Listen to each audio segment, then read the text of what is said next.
Hello नमस्ते मेरे प्यारे दोस्तों। आज मैं आपको कैसे अपना डाइजेस्टिव सिस्टम को इम्प्रूव करना है या डाइजेशन को इम्प्रूव करना है उसके बारे में आपको मैं बताऊंगा और साथ ही साथ टिप्स दूंगा और उसके साथ में ही होम्योपैथी मेडिसिन भी बताऊंगा।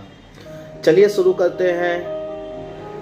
होम्योपैथी से कैसे डाइजेशन को इम्प्रूव किया जाता है। मैं डॉक्टर विवेक, आपका मेरे चैनल में बहुत बहुत स्वागत है। जैसे कि हम लोगों ने देखा है कि डाइजेस्टिव सिस्टम से बहुत सी बड़ी परेशानियां उत्पन्न हुई हैं। डाइजेस्टिव सिस्टम हमारा खाना खाने से और जब तक हम स्टूल पास नहीं करते तब तक हमारा डाइजेस्टर चलता है। तो उसके बारे में आज आपको डिटेल बताता हूं कि जब हम खाना खाते हैं या एक निवाला लेते हैं तो मुंह से ही डाइजेस्टिव सिस्टम शुरू हो जाता है। उसको हम अच्छे से चबाते हैं, चबाने के साथ साथ सलाइवा मतलब थूक उसमें अच्छे से मिक्स हो जाता है। मिक्स होने के बाद वो हमारे स्टमक में पहुंच जाता है। ईसोफेगस के थ्रू, जो खाने की नली होती है फूड पाइप, उसके थ्रू वो स्टमक में पहुंच जाता है। वहाँ थोड़ी देर रहने के बाद वहाँ पर HCl एसिड सिक्रीट होता है जो कि पाचन में बहुत ही सहायक होता है। उसके बाद वो डिओडेनम से होकर के स्मॉल इंटेस्टाइन में पहुंच जाता है और उसके बाद वो रेक्टम के थ्रू निकल जाता है। अब क्या होता है, डिओडेनम से ही हमारा लीवर और पेनक्रियाज जुड़ा हुआ होता है।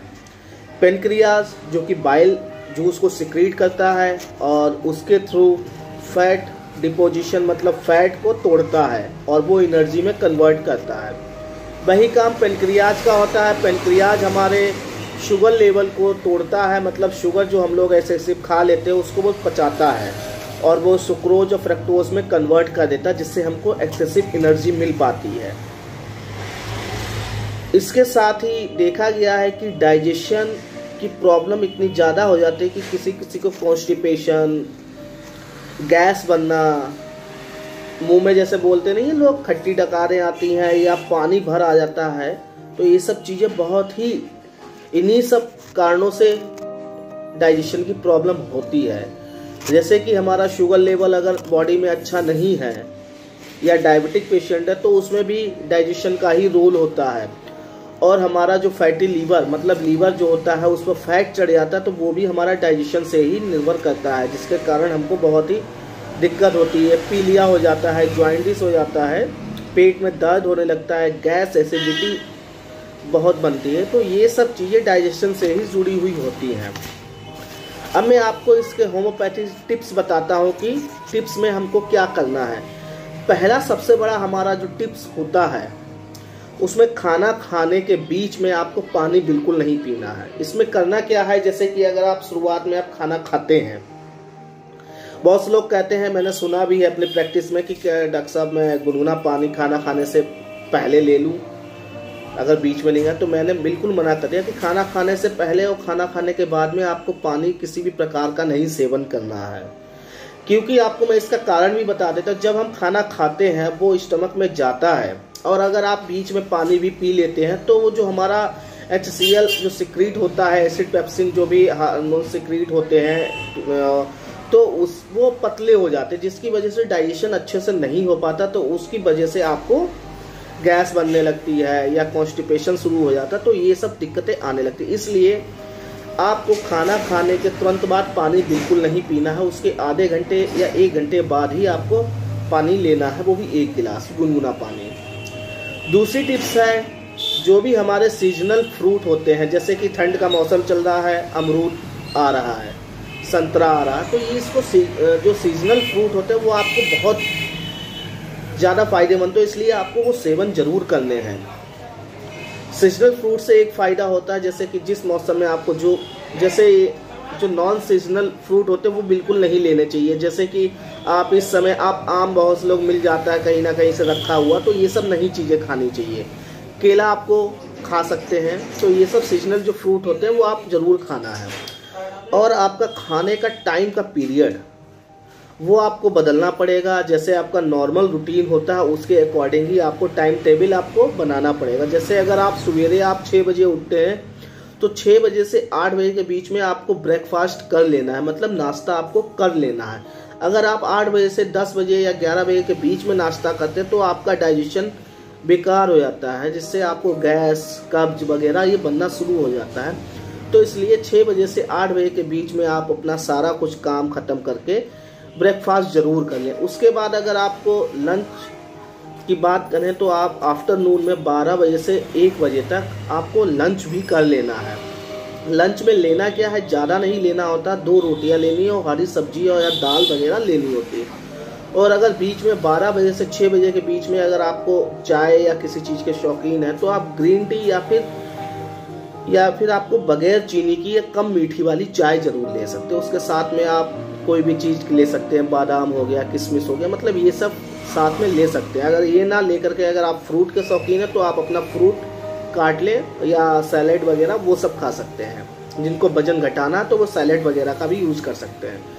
और आपका रात का डिनर आपको 6 बजे से 8 बजे के बीच में कर लेना है, क्योंकि आप जितना ही लेट अगर डिनर करेंगे तो उतना ही देर आपको प्रॉब्लम होगी, क्योंकि जितनी जल्दी आप खाना खाएंगे उतनी ही जल्दी आपको डाइजेशन भी शुरू हो जाएगा। अगर आप 9 बजे खाते हैं और 9 बजे के बाद आप डायरेक्ट बेड पर लेट जाते हैं, बहुत लोग टीवी देखने के शौकीन हैं तो बैठे बैठे टीवी देखते, तो आपका डाइजेशन जो सिस्टम होता है वो बेकार हो जाता है, उसमें डाइजेशन अच्छे से नहीं हो पाता, क्योंकि आपने कोई एक्टिविटी की ही नहीं है।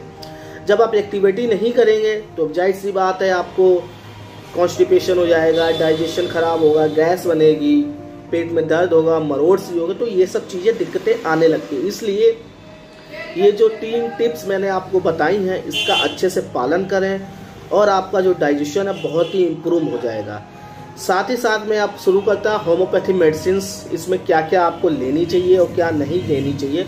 होम्योपैथी मेडिसिन्स में क्या देखा गया, जैसे कि हमारा जो लीवर होता है, सबसे पहले डाइजेशन में हमारा लीवर वर्क लोड लेता है डाइजेशन में, क्योंकि आप देखते हैं कि हमारा लीवर ही डाइजेस्टिव सब कुछ करता है। आप इवन छोटी मोटी चीज़ भी खाते वो भी लीवर ही डाइजेस्ट करता है। अगर आपका लीवर में प्रॉब्लम है, जैसे कि जॉइंटिस हो जाती है, जॉइंटिस में लीवर क्या होता है, स्वेलिंग कर जाता है। अगर आपको पीलिया भी हो गया तो बहुत दिक्कत कर जाता है, आप कोई भी चीज़ खाएंगे वोमिट कर देता है। तो इसलिए आपको लीवर को सबसे पहले संभाल के रखना है, लीवर को स्ट्रांग करना है। तो लीवर के लिए आपको सबसे पहले होम्योपैथी मेडिसिन आता है कालमेघ ड्रॉप मैं चलो पिक्स लगा दूंगा जिससे आपको अच्छे से समझ में आ जाएगा, बाकी मैं डिस्क्रिप्शन में भी लिख दूंगा।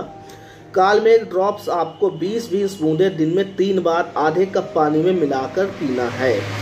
और ये आपको जब तक पीना है जब तक आपका डाइजेशन बिल्कुल इम्प्रूव नहीं हो जाता। ये आप हो सकता है 2 से 3 महीने भी कंटिन्यू ले सकते हैं या 3 से 5 महीने भी ले सकते हैं। और दूसरी मेडिसिन हमारी आती है नक्स वोमिका, जिनको कॉन्स्टिपेशन ज़्यादा रहता है या गैस ज़्यादा बनती है तो उनको नक्स वोमिका 30 पोटेंसी में दिन में 2 बार लेनी है। सवेरे एक टाइम, मतलब अगर गोलियों में बनाई हो तो 2 से 3 गोलियां सवेरे आप ले सकते हैं और शाम को 2 से 3 गोलियां। अगर आपको डायरेक्ट ड्रॉप्स में लेनी है, अगर ड्रॉप्स आप लेकर आए हैं उसकी मैं पिक्स लगा दूंगा, तो आप सवेरे 2 बूंद डायरेक्ट जीभ पर टपका लें और शाम को 2 बूंद जीभ पर टपका लें। ये सब आपको करना कैसे, जैसे सवेरे आपने जब भी आप दवाई ले लें तो सवेरे आप खाली पेट लें या फिर खाना खाने के 1 घंटे बाद लें। कोई भी दवाई तुरंत खाना खाने के बाद नहीं लेनी चाहिए, जिससे आपका डाइजेशन पर भी फर्क पड़ जाता है। और हमारी जो तीसरी मेडिसिन का कॉम्बिनेशन मैंने बना रखा है, जिसके मैं कॉम्बिनेशन के बारे में आपको बता देता हूँ। कॉम्बिनेशन 3 से 4 मेडिसिन का है। तो सबसे पहले मेडिसिन हमारी आती है लाइकोपोडियम। 30 पोटेंसी में आपको लेनी है।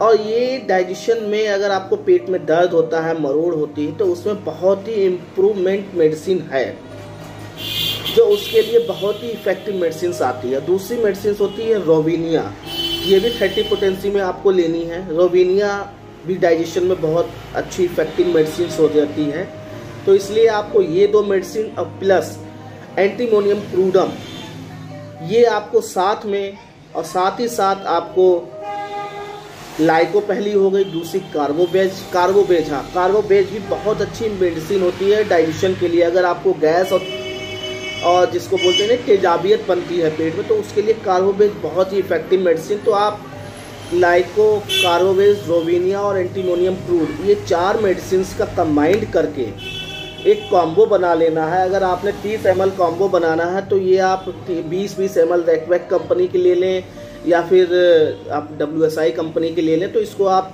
इक्वल पावर में आपको बना लेना है और साथ ही साथ इसका सेवन करना है 5 से 6 बूंदें दिन में 3 बार लेनी है, और वो भी हो सके तो आप गुनगुने पानी में लें।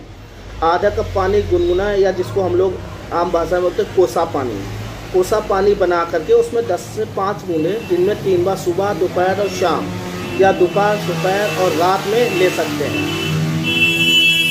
तो आपको ये सब लीवर के साथ साथ अपना डाइजेशन बहुत ज़्यादा इम्प्रूव करना है, इसलिए आपको मैंने ये जो बताया है डाइजेस्टिव सिस्टम को लेकर के, ये आपकी होम्योपैथी मेडिसिन थी।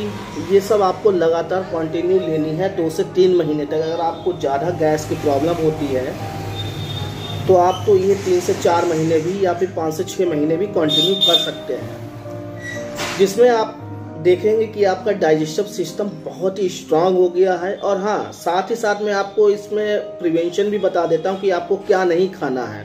जब आप ये सब दवाइयाँ खा रहे होते हैं तो साथ में आपको तली हुई चीज़ें नहीं लेनी है, मिर्ची मसाला नहीं खाना है, या बाहर के पकौड़े, समोसे, टिक्कियाँ, अचार, चटनी, ये बिल्कुल नहीं खाने। अगर ये आप खाएंगे तो इन दवाई का जो महत्व है वो कम हो जाएगा, क्योंकि आप जितना बाहर के खाएंगे उतना ही आप दवाई लेते हैं, तो कोई फ़ायदा नहीं करेगा। इसलिए आपको तली हुई चीज़ें, मसालेदार, ये सब चीज़ें आपको बंद करनी है। और इवन फास्ट फूड तो बिल्कुल नहीं लेना है। अगर आप कोल्ड ड्रिंक के बहुत शौकीन हैं तो कोल्ड ड्रिंक ना ही लें, वही बेटर। उसकी जगह आप जूस ले सकते हैं, मिक्स जूस फ्रूट का, ये सब आप जूस जरूर लें, जिससे आपका डाइजेशन में बहुत ही इम्प्रूवमेंट मिलेगी। ये थी हमारी होम्योपैथी मेडिसिन और साथ ही साथ कुछ टिप्स थी।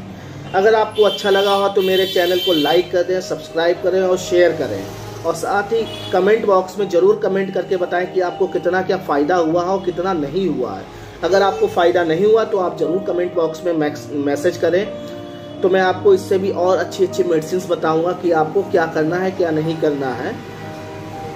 इसलिए थैंक यू। जय हिंद, जय भारत।